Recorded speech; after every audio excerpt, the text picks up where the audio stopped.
আজকের লেসনটা 2023 সালের এসএসসি পরীক্ষার্থীদের জন্য বেশ গুরুত্বপূর্ণ। এছাড়াও 2024 সাল এবং 2025 সালের এসএসসি পরীক্ষার্থীরাও শিখে রাখতে পারো এবং নবম দশম শ্রেণীর শিক্ষার্থীরা শিখে রাখতে পারো। আজকে আমরা নবম দশম শ্রেণীর নবম অধ্যায়ের সৃজনশীল অঙ্ক করাবো। ত্রিকোণমিতি চ্যাপ্টারের একটা সৃজনশীল অঙ্ক দেখাবো। নিশ্চয়ই তোমরা মনোযোগের সাথে বসেছো। মনোযোগ না দিতে পারলে এই মুহূর্তে বসো না, যখন মনোযোগ দিতে পারবা তখন বসবা, কারণ আমরা জানি যে গভীর মনোযোগ ছাড়া আমরা কোনো কিছু শিখতে পারি না। তাইলে দেখো প্রশ্নটা প্রথমে কি বললো, cot θ plus cos θ equal to p, cot θ minus cos θ equal to q হলে ক নম্বরে কি বললো, দেখাও যে p q equal to cot square θ into cos square θ। ক নম্বর প্রশ্নটা আগে আমরা সলভ করে নিই। দেখো ক নাম্বার দেওয়া আছে cot θ plus cos θ equal to p এবং cot θ minus cos θ equal to q।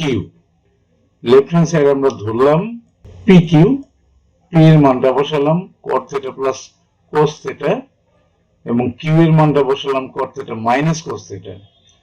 a plus b into a minus b সূত্রে পেলাম আমরা a square minus b square, অর্থাৎ cot square θ minus cos square θ। এবার আমরা cot কে sin cos এ ভাঙাই দিলাম। cot মানে cos by sin, cos square θ by sin square θ minus cos square θ। এরপরে আমরা cos square θ টা কমন নিলাম, এখানে থাকলো কি 1 by sin square θ minus 1। 1 by sin square মানে cosec square, sin এর সাথে cosec এর সাথে সম্পর্ক, cosec square θ minus 1, cosec square θ minus 1 মানে 3 নম্বরের মূল সূত্রের বিকল্প cot square θ। তাহলে cos square θ into cot square θ, এটাই কিন্তু এই cot square θ into cos square θ, এটাই কিন্তু রাইট হ্যান্ড সাইডে ছিল। তাহলে আমাদের হয়ে গেল, সুতরাং লেফট হ্যান্ড সাইডে কিন্তু রাইট হ্যান্ড সাইড শর্ট দেখানো হয়ে গেল। ক নম্বর প্রশ্নের উত্তরটা আমাদের হয়ে গেল। এবার আমরা খ নম্বরের প্রশ্নটা দেখে আসি আগে। দেখো খ নম্বরের প্রশ্নটা কি বললো, প্রমাণ করো যে p square minus q square equal to 4 root pq। অঙ্কে চলে যাই। দেখো খ নম্বর অঙ্কটা দেওয়া আছে cot θ plus cos θ equal to p এবং cot θ minus cos θ equal to q। Left hand side আমরা ধরলাম p square minus q square, মানটা বসিয়ে দিলাম p মানে cot θ plus cos θ, এটা হোল স্কয়ার দিলাম, মাইনাস q মানে cot θ minus cos θ, এটা হোল স্কয়ার দিলাম। এখন দেখো a plus b whole square minus a minus b whole square, এটা কিন্তু 4ab সূত্রে পড়ে। তাহলে আমরা সূত্রটা পেলাম 4 cot θ cos θ। এবার আমরা যেহেতু রাইট হ্যান্ড সাইডে 4 রুট pq, এই কারণে আমরা রুট আর স্কয়ার দিলাম, cot স্কয়ার দিলাম আবার রুটও দিলাম, cos স্কয়ার দিলাম আবার রুটও দিলাম। স্কয়ার আর রুটে কাটা যায়, মানের কোনো পরিবর্তন হয় না। এবার আমরা cos স্কয়ারের পরিবর্তে এক নাম্বার মূল সূত্রের বিকল্প 1 মাইনাস sin স্কয়ার θ বসালাম cos স্কয়ার পরিবর্তে। এরপরে cot স্কয়ার দিয়ে আমরা গুণ দিয়ে দিলাম, cot স্কয়ার দিয়ে 1 কে গুণ করলে cot স্কয়ার θ, cot স্কয়ার দিয়ে sin স্কয়ার কে গুণ করলে cot স্কয়ার sin স্কয়ার θ। এবার আমরা এই পরের cotটাকে আমরা sin cos এ ভাঙাই নিতেছি, cos square θ by sin square θ, এই sin স্কয়ার কেটে দিলাম, থাকলো কি cos স্কয়ার। তাহলে কি থাকলো cot square θ minus cos square θ। এটা কিন্তু আমরা a স্কয়ার মাইনাস b স্কয়ারের সূত্রে ফেলতে পারি।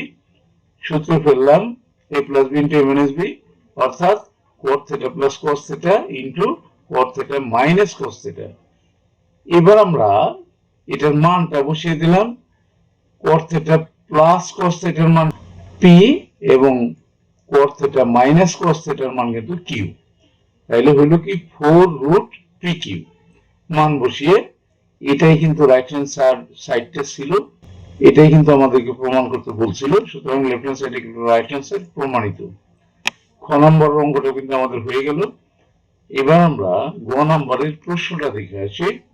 দেখো গ নম্বরের প্রশ্নটা, p by q equal to 2 plus root 3 divide by 2 minus root 3 হলে থিটা এর মান নির্ণয় করো, যেখানে 0 degree less than theta less than 90 degree, অর্থাৎ থিটার মানটা 0 এবং 90 ডিগ্রির মাঝখানে থাকবে, মাঝে থাকবে।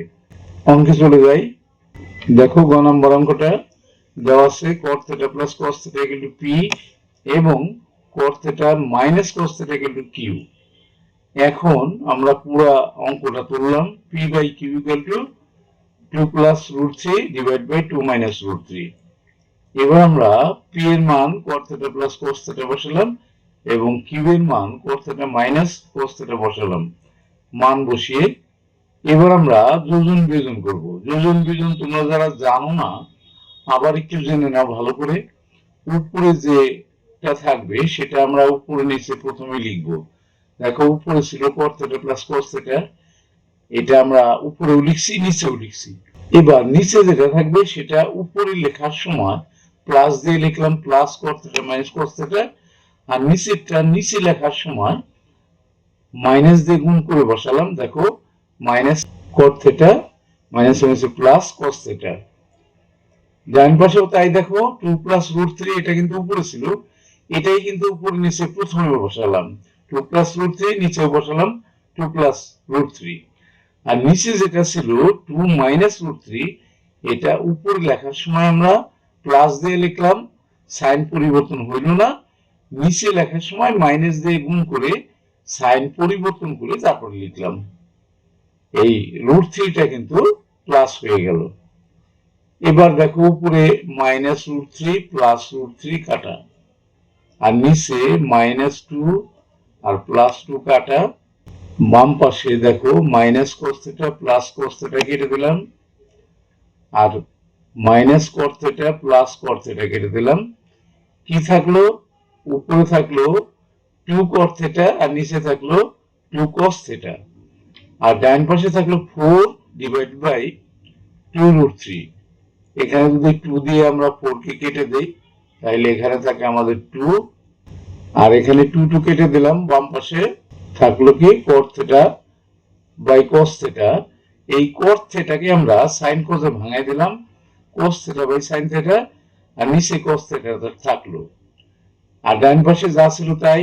এবার আমরা বাম পাশে ডবল ভগ্নাংশ ধরে আমরা উপরে যেটা আছে সেটা প্রথমে লিখলাম cos theta by sin theta, গুণ চিহ্ন দিয়ে এই cos থিটার নিচে মনে মনে 1 আছে, এটাকে আমরা উল্টাই দিলাম, উপরে গেল 1 নিচে গেল cos থিটা। তাহলে এই cos থিটা আর এই cos থিটা কেটে দিলাম আমরা, থাকলো কি আমাদের 1 বাই sin থিটা। তাহলে 1 by sin theta equal to 2 by root 3। এবার আমরা এটাকে ব্যস্তকরণ করে দিলাম, জাস্ট উল্টাই দিলাম। দেখো sin থিটা উপরে গেল, 1 নিচে থাকলো জানা থাকলো তাই, আর এখানে রুট 3 উপরে গেল, 2টা নিচে গেল, ব্যস্তকরণ। sin theta equal to root 3 by 2, root 3 by 2টা সাইনের 60 ডিগ্রিতে আছে মানটা, তাইলে রুট 3 বাই 2টা বাদ দিয়ে আমরা সাইন 60 ডিগ্রি লিখলাম। এবার সাইন সাইন বাদ দিয়ে দিলাম, দেখো থিটা ইকুয়াল টু 60 ডিগ্রি, অর্থাৎ theta 0 degree less than theta less than 90 degree. তাইলে থিটাটা 0 ডিগ্রির সাথে বড়, 90 ডিগ্রির সাথে ছোট, এই যে 60 ডিগ্রি। তাহলে এটাই কিন্তু আমাদের প্রমাণ করতে বলছিল, এটাই অ্যান্সার আমাদের হয়ে গেল। আজকের লেসনটা কিন্তু আমাদের হয়ে গেল, আমরা শেষ করব। শেষ করার আগে যে কথাটা না বললেই নয় সেটা হলো, তোমরা কেউ যদি আমার চ্যানেলে নতুন হয়ে থাকো এবং আমার পড়ানো শেখানো তুমি যদি শিখতে পারো, বুঝতে পারো, তাইলে শুধুমাত্র আমার চ্যানেলটাকে তুমি সাবস্ক্রাইব করে দিবা, আদারওয়াইজ নট। আর যারা ইতিমধ্যে সাবস্ক্রাইব করে দিয়েছো তাদেরকে আমি বলবো যে তোমরা প্র্যাকটিসের মধ্যে থাকবা। যে যত বেশি প্র্যাকটিস করবা পরীক্ষায়, সে তত বেশি ভালো ফলাফল করতে পারবা।